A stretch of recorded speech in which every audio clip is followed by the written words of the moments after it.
Olá!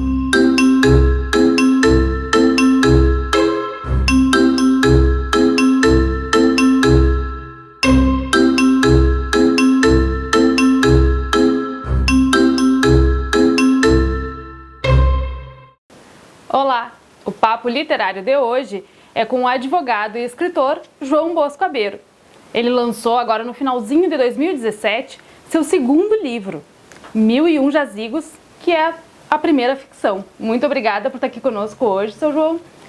Queria já iniciar com uma pergunta, né? O senhor lembra, assim, quando foi seus primeiros contatos com livros na sua vida? Olha, lembro. Eu lembro de um episódio bem remoto. No primário, no Colégio das Freiras, né, no Espírito Santo. Não me lembro bem se eu estava no primeiro ano. Eu acho que era no primeiro ano. Mas se não era no primeiro, era no segundo. E fiquei muito surpreso porque escolheram uma redação minha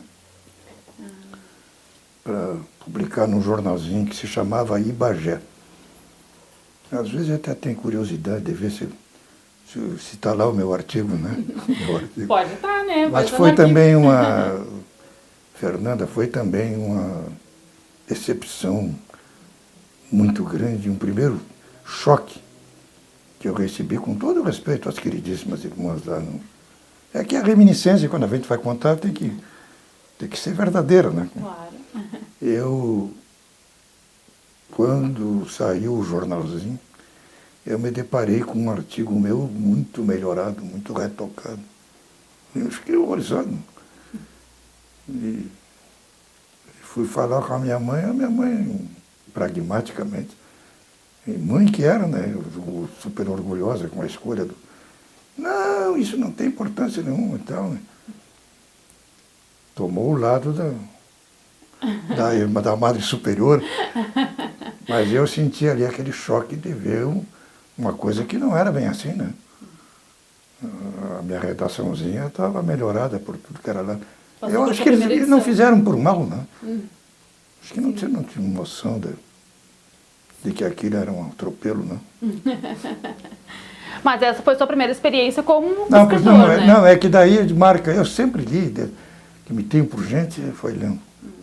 O senhor tinha boa influência em casa? Muito boa. O pessoal em casa era toda uma família inteira. Até o meu pai, que tinha tido uma instrução primária, era impressionante como ele lia. Um dos romances que impressionou ele profundamente foi aquele do Somerset Maugham, um escritor inglês, né? Servidão Humana. Então, na minha casa, todo mundo lia. Isso é verdade. Mas eu leio desde criança e escrevo desde criança. Esse episódio da redação escolhida nunca parou. É que sou péssimo, tenho muito pouca coisa guardada. Agora tenho um pouco devido ao zelo que tem tido a minha mulher, que organizou aí os meus escritos dessa fase de jornal aí. E como é que era o acesso aos livros na época, né? Porque mudou muito, não é como agora, né? Eu lia no rastro do que meus irmãos liam. Eles compravam, tinha aquela clássica coleção Nobel da famosa Globo, né? E lá em casa circulavam os livros, né? E tinha biblioteca já, tudo o senhor tinha? Não, depois, já na fase ginasial, digamos, eu descobri a Biblioteca Pública de Bagé, que era muito boa, né? Funcionava ali ali no que dobra hoje a Câmara de Vereadores, ele tinha um prédio ali que, no meio da quadra por ali, tinha a Biblioteca Pública. Que hoje, ela em grande parte foi fundada até o Dr. Otávio Santos, por isso que hoje leva o nome dele, né? Na fase atual. Né? Sim. O senhor relatou dessa redação, né, que foi publicada, a sua primeira publicação, né, como escritos, mas era uma redação para a escola, né? O senhor tem memórias de quando o senhor começou a escrever que não fossem por lições da escola, o senhor começou a escrever para guardar poesia ou prosa, alguma coisa? A vida inteira. Eu lembro de uns versinhos que eu escrevi, que foram publicados no Jornal da Manhã, um jornal que teve uma vida muito fugaz aqui em Bagé. Mas aí, em 1960 52, eu acho que foi. Eu tenho os originais. Eu escrevi um romance inteirinho. Pequeno, curto, né? Mas eu tinha 16 anos. Né? O romance chamava Tisna. Você passava no meio porque existia aqui uma exploração primitiva de carvão, nesses matagais aí do Rio Negro.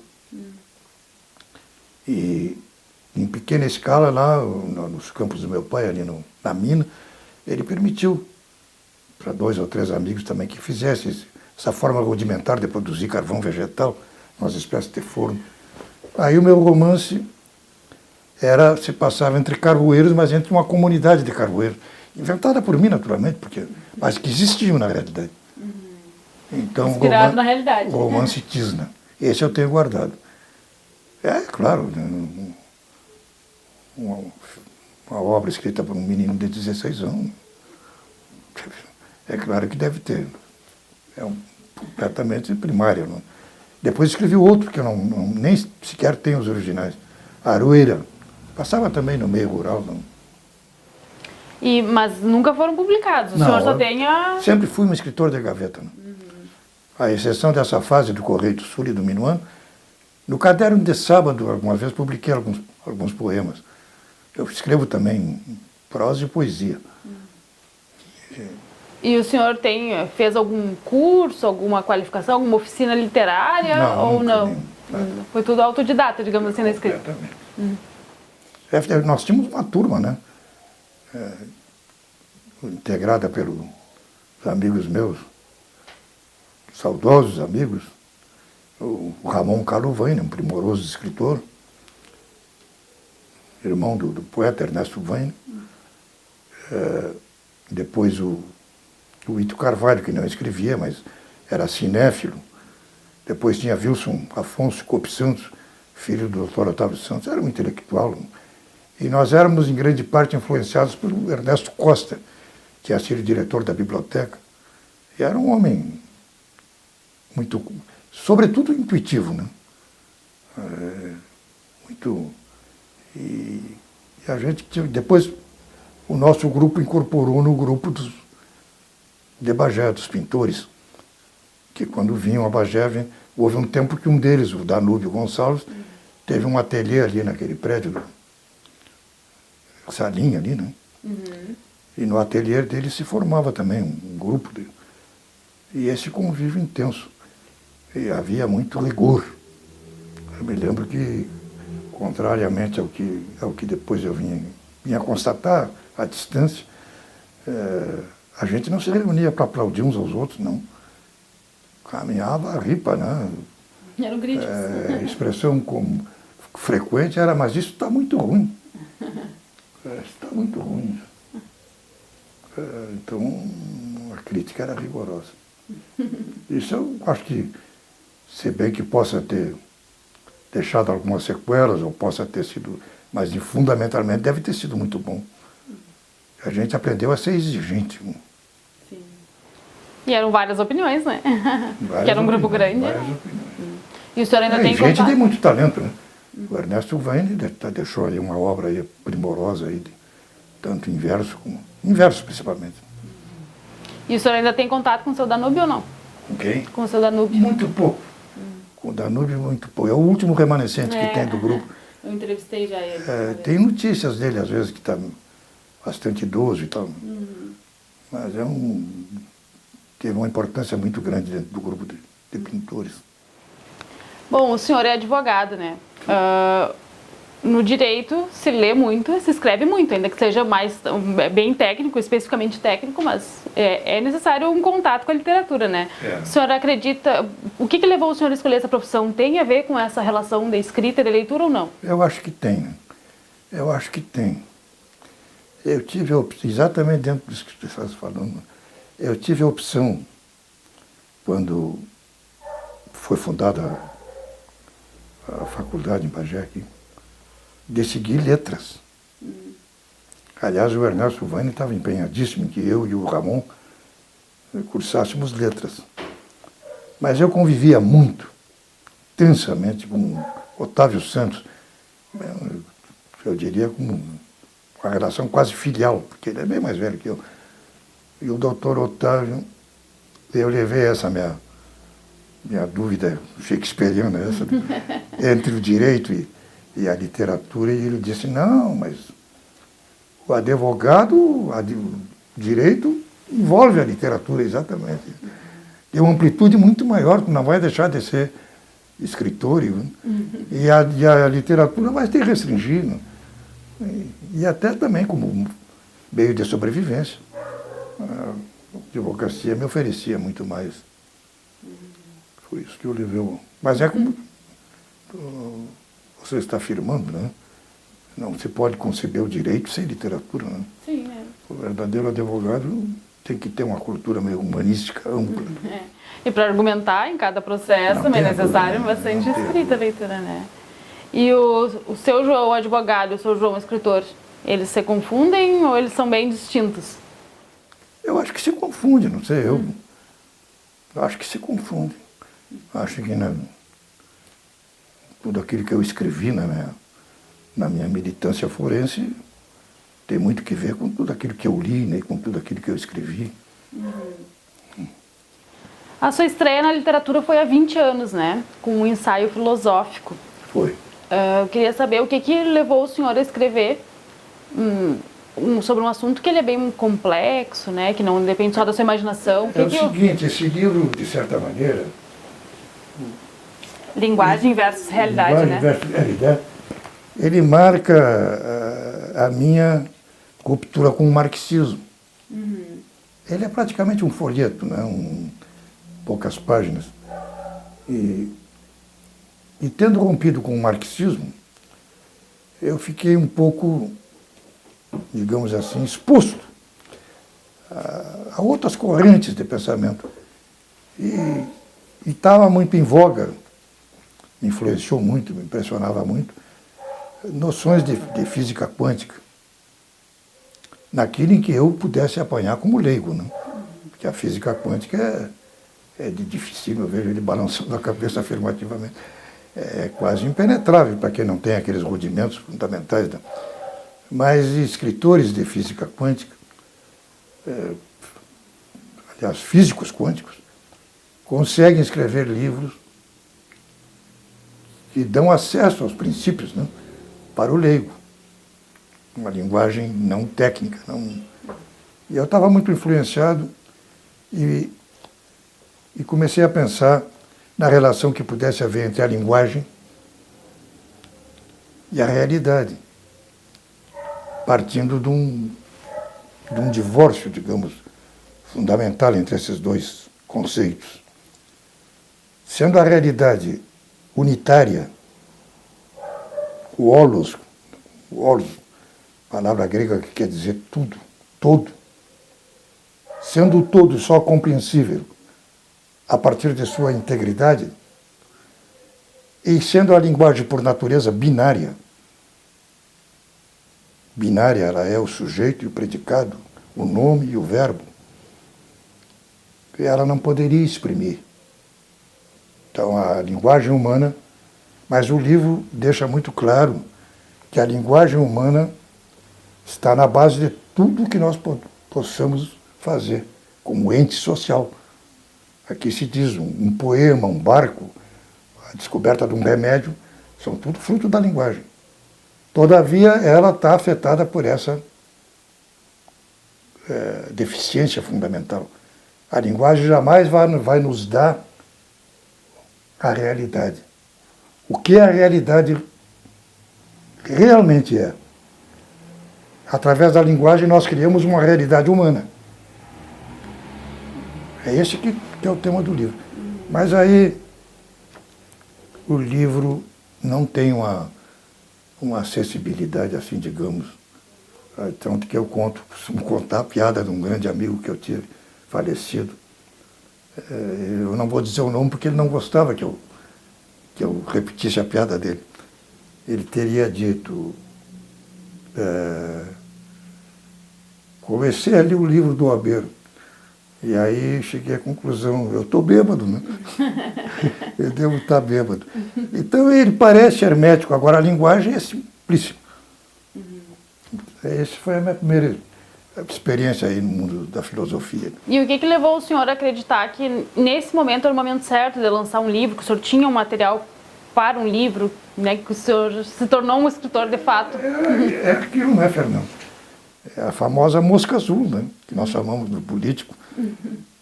Político picado pela mosca azul acha que pode chegar à presidência da República. Eu estava picado eu estava empolgado com aquela, estava empolgado com a ideia. Aí consegui realizar o texto. Continuei empolgado com o texto, talvez brutalmente equivocado. Aí lancei o livro, mas teve uma aceitação relativa, porque as pessoas se queixam de que não é fácil o livro.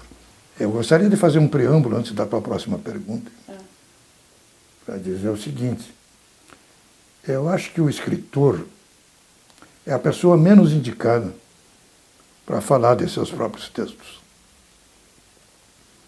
Em primeiro lugar, quem tem que ter opinião sobre o livro é o leitor. Ele é que sabe, né? Claro. Se o livro é bom ou mau, ele é o juiz, ele é o destinatário. O escritor, o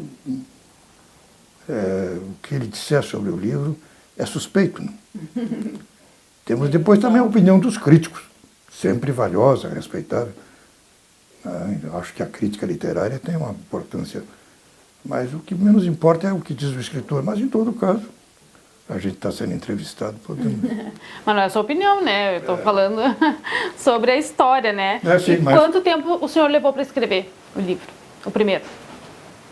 Acho que pouco tempo, mas sempre mais do que... Sempre meses, né? A máquina ainda. Escrevi a máquina. Bom, o senhor vai mostrar um outro livro? Não, aqui tem também uma antologia. O título foi sugestão minha, Panelas do Candal. E reúne contos. Tem muita gente aqui que... Zé Carlos Teixeira Jorge é um dos primeiros que me vem na memória. O Ernesto Costa tem um conto aqui. Nosso professor de Direito, Ernesto Vaini, também comparece. Eu não quero omitir ninguém, mas também não estou encontrando aqui. E nosso professor de Direito, Ernesto Costa, Ernesto Vaini, Yolanda Berussá, minha irmã. Eu próprio, José Carlos Teixeira Jorge, Luiz Cândido Campos, um filho de Bagé, ou não tenho tido, não sei nem se ainda vive. O Orlando de Assis Correia, nosso professor de Direito. Pedro Rubens Vaini, escritor de Bagé, Pedro Vaini, autor de Charqueado. Protásio Maciel, era nosso colega do curso de Direito, falecido. Ramon Calu Vaini. Silvia Maria Cope Santos, irmã de Wilson Afonso. E Solon Loureiro Filho, que foi um promotor. Foi uma antologia de contos, da qual eu participo com 2. Quando que foi lançada essa antologia?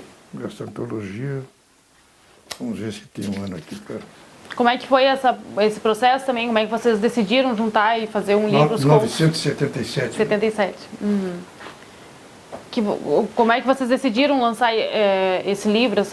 Foi iniciativa, acredito que fundamental, do Dr. Orlando, nosso professor de Direito Civil e de Português. Acho que foi ele que encabeçou lá pela FUMBA. E a gente colaborou, se reuniu todos, nos reunimos todos. E lançamos o livro. Sim. E o senhor já viveu essa experiência, que lá nos anos 70, né, mas aí não era só o senhor, né? Depois o senhor lançou nos anos 90 e agora em 2017 o senhor lançou o outro livro, né? É muito diferente o lançamento, fazer o livro, a produção, é muito diferente, mudou muito nesses anos? Bom, não mudou muito. Repetiu-se a experiência que eu tive muito acolhedora com os amigos todos. A gente fez o lançamento ali no Café Miri 25, ali do Marquinhos. Eu me lembro que o Linguagem versus Realidade foi muito... E esse aqui me surpreendeu, né?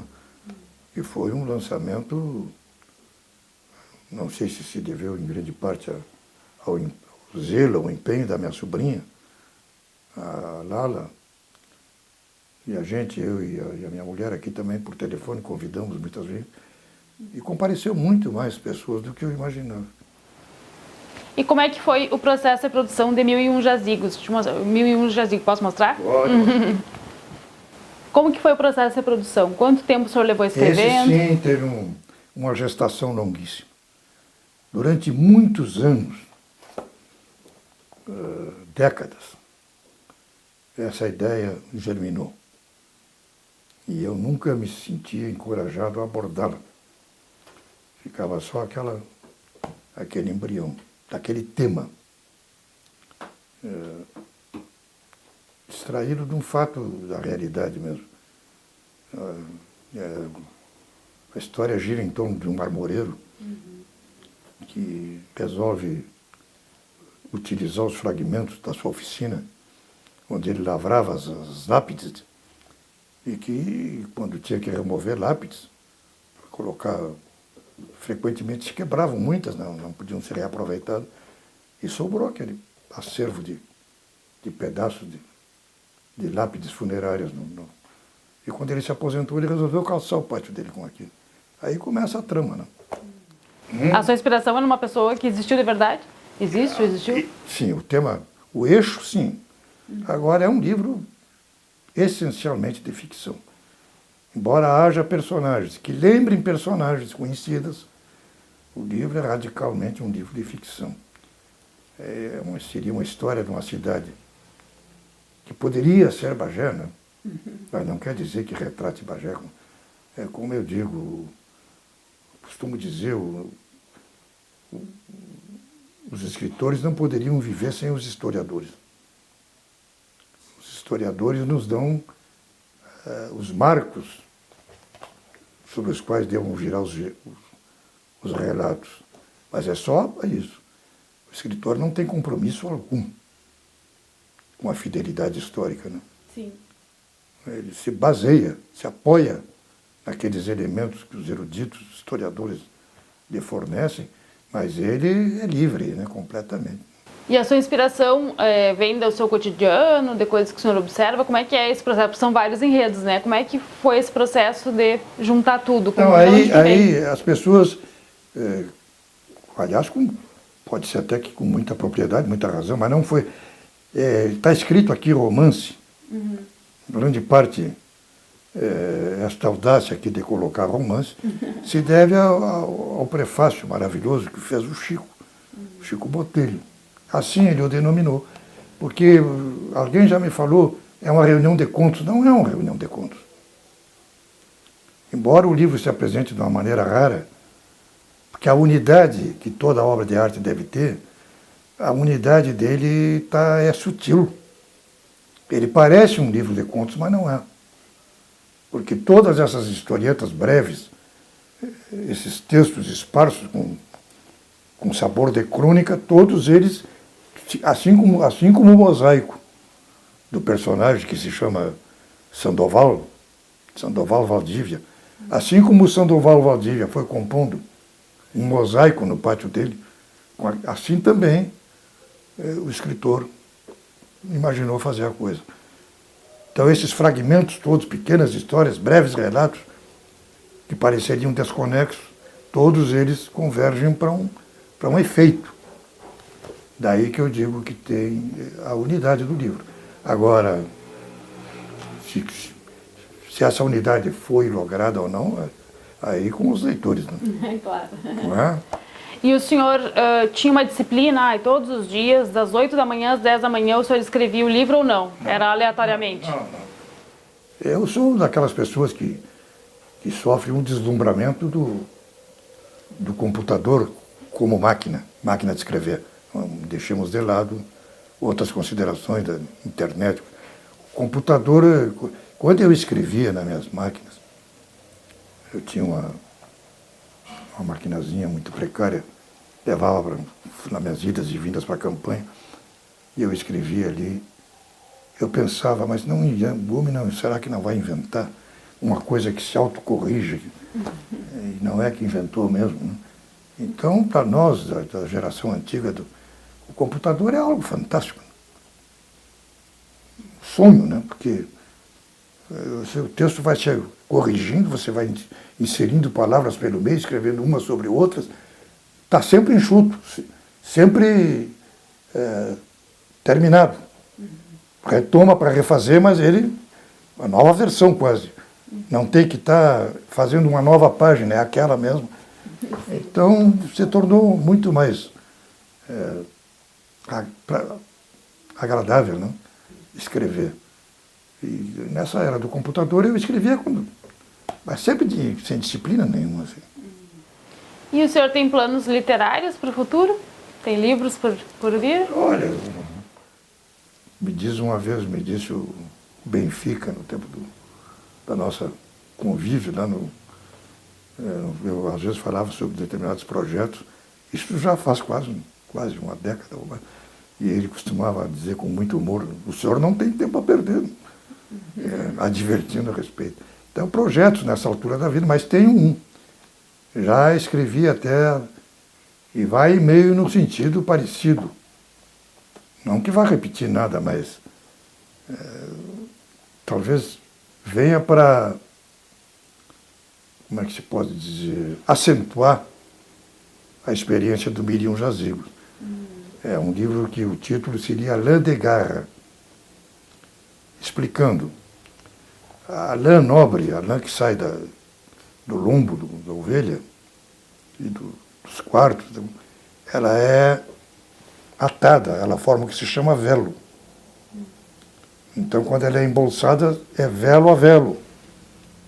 Então, pode haver espaço, que seriam os parágrafos, os capítulos. Agora, a lã de garra, que é a lã da barriga do animal e das patas, ela é socada direto. Tanto que a bolsa de garra pesa quase o dobro da bolsa de velo, bem mais. Porque ali não há espaço, aquele é socado. Então, a história lã de garra seria uma espécie assim, uma valorização, uma realização de uma mente um pouco cansada. Tudo que vem vai sendo colocado na bolsa, vai sendo socado. Então, Lã de Garra é isso. Reminiscências, fatos, personagens que vão impiedosamente sendo amontoados. Essa é a ideia do Lã de Garra. Agora, vamos ver se vai dar para fazer. Né? O senhor não tem data de lançamento, nada não, de término, nada? Já existe alguma coisa escrita, né, no arquivo. Sim. Que agora tudo é fácil, a gente deixa arquivado. Bom, o senhor falou bastante da sua experiência com livros, né? Mas eu também queria saber um pouco da sua experiência de escrever para o jornal. Agora o senhor citou o Benfica, né? O senhor já escreveu bastante tempo para os jornais. Escrevi. Como que foi essa experiência para o senhor? Tem pessoas que me pedem aqui eu escrevo aqui no Face, quase que diariamente. Agora não sei se vou ter essa assiduidade. Mas tem leitores aí que me pedem que publique algo, essa experiência de uns 20 anos para cá, mais ou menos. E metade disso estão, como eu digo, arquivado aqui nos arquivos ainda. Álbuns que a minha mulher colecionou por data, que é a fase quase que total, 90% do Correio do Sul. E alguma coisa também no Minuano. De lá para cá, tem sido tudo guardado aqui no computador. Eu venho me pronunciando, escrevendo tudo sobre política. Quase que exclusivamente sobre política. E essa experiência é isso, são artigos versando sobre a atualidade brasileira. E o que o senhor considera melhor, escrever artigos mais curtos ou escrever histórias? Curtos, eu acho que a síntese é uma coisa importantíssima. Né? Eu tenho procurado desenvolver a síntese. E outra coisa que eu estou também, do momento, estou me ocupando, é que eu estou resgatando essa palavra, é meio engraçada, né? Não gosto muito de empregar.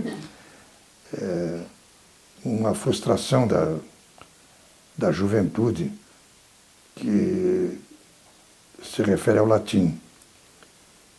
Nós estudamos, eu estudei, no meu tempo se estudava 4 anos de latim. Os 4 anos de ginásio.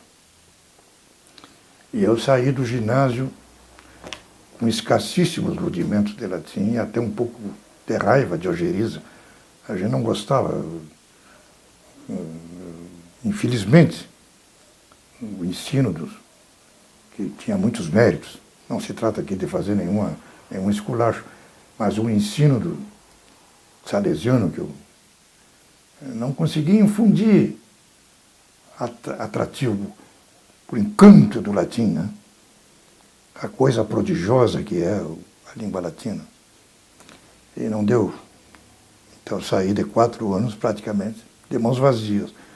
E agora, realizando o que dizia uma amiga minha, que dizia, eu ainda vou caducar em latim. Eu estou empenhado no estudo de latim. Com aquilo que eu posso, né? Estou estudando em latim com grande empenho e com grande dificuldade. Mas vou avançando.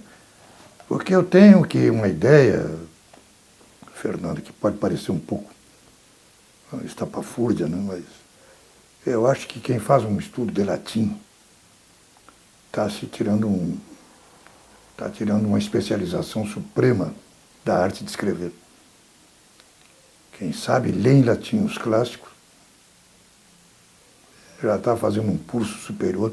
Não quer dizer isso que a gente vai querer achar que, por exemplo, um Graciliano Ramos que chega à perfeição, talvez nunca na vida dele tenha se preocupado com o latim, né? E tantos escritores, notadamente os modernos, né? Mas eu tenho essa ideia fixa, esse culto ao latim, essa reverência. Daí se liga ao que nós estávamos falando, pela extraordinária síntese que os clássicos atingiram. Quem dê Cícero, Fedro com aquelas fábulas, os poetas, Virgílio, o poder de síntese que eles atingiram é algo que até hoje não se encontra na modernidade. Bom, para finalizar, então, queria pedir para o senhor uma dica de leitura para os nossos telespectadores. A gente sempre pede para os nossos interessados. Olha, dica de leitura, terei que reconhecer a minha deficiência, vamos dizer assim, porque muito pouca coisa da modernidade, a essa altura da vida, eu me empenho muito mais nas releituras.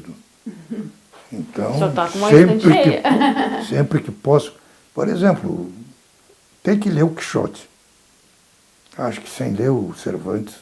E a partir daí, eu tenho um escritor pelo qual tenho grande predileção, que é o Eça de Queiroz.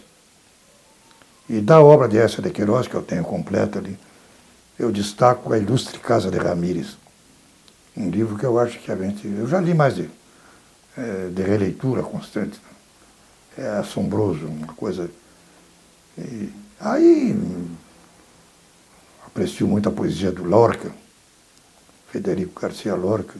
E, de modo geral, indicar livros. Eu ainda há pouco falei do Graciliano Ramos. Tem muito escritor bom, né? Temos também entre nós aqui o Érico Veríssimo. E o Jorge Amado, que eu admiro profundamente, mas de Gabriela Cravo e Canela para cá. Gabriela Cravo e Canela para cá. Enquanto o Jorge esteve preso à ideologia, enquanto ele colocou a arte a serviço do pensamento político dele, a obra dele é um desastre. Aliás, se desse um minutinho mais para dizer o seguinte, eu não acredito que se possa colocar a arte a serviço de nada. Sou 100% adepto. Hoje, né? No passado pensei diferente. Da arte pela arte.